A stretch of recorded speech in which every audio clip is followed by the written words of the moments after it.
नमस्कार। साँचो प्रेम यो एउटा यस्तो प्रश्न हो नि जुन सायद हामी सबैको मनमा कहिल्यै न कहिले आउँछ। ल आज हामी यही प्रश्नको उत्तर खोज्नेछौँ, तर एउटा सुन्दर कविताको सहारा लिएर।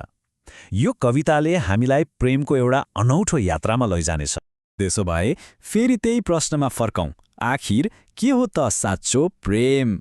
ल हेरौँ है त यो कविताले यसको जवाफ कसरी दिँदो रहेछ। कविताको पहिलो लाइनले नै भनौँ न पुरै कविताको सार बताइदिन्छ। प्रेममा सुन्दरता भनेको बाहिरी रूपको होइन, मनको, हृदयको हुनुपर्छ अरे। ल यही कुरालाई समातेर अब हामी अगाडि बढौँ है त। ल अब कविताले सबैभन्दा पहिले प्रेमको एउटा पाटोलाई खेलाउँछ, जुन हो रूपको प्रेम।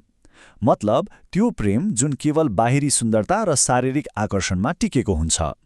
र कविताले यसलाई एउटा निकै चाखलाग्दो शब्द दिएको छ, मांसलको प्रेम।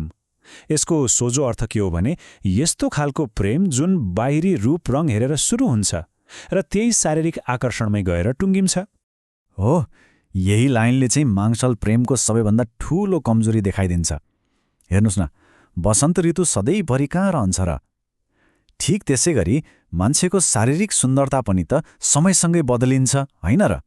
छाला चाउरिँदै जान्छ। अनि यदि प्रेमको जग्ने यही सुन्दरता थियो भने त त्यो प्रेम पनि फिका हुँदै जानु स्वाभाविकै भयो नि।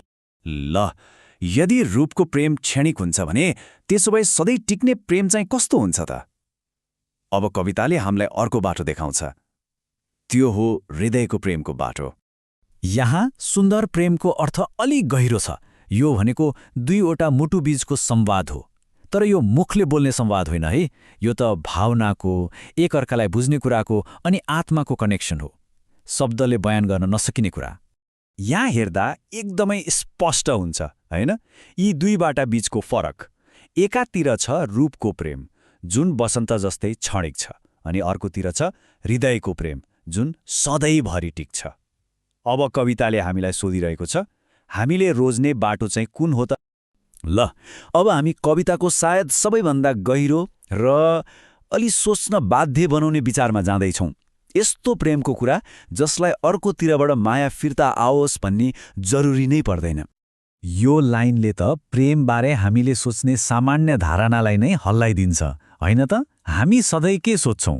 प्रेम त दुईतर्फी हुनुपर्छ, लेनदेन जस्तै। तर कविले यहाँ सोध्दैछन्, साँचो प्रेम हुनलाई के साँच्चै दुईतर्फी हुनै पर्छ र? यो त साँच्चीकै एउटा क्रान्तिकारी सोच हो।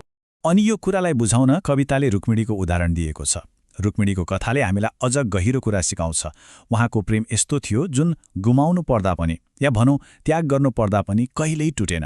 यो प्रेम केही पाउनको लागि थिएन, यो त आफ्नो भक्ति र निष्ठामा टिकेको थियो। त्यसो भए रुक्मिणीको अनुयायी हुनुको मतलब के हो त?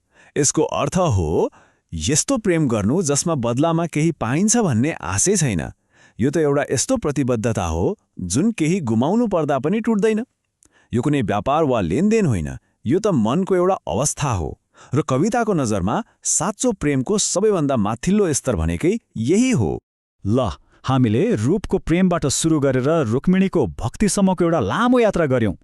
अब यी सबै कुरालाई एकै ठाउँमा ल्याएर हेरौँ न त। कविताले आखिर प्रेमको सार के हो भन्न खोजेको रहेछ। भनेपछि यो कविताले हामीलाई साँच्चै टिक्ने प्रेमसम्म पुग्ने एउटा नक्सा जस्तै दिएको छ। पहिलो स्टेप शारीरिक आकर्षण सधैँ रहँदैन भन्ने कुरा बुझ्नु।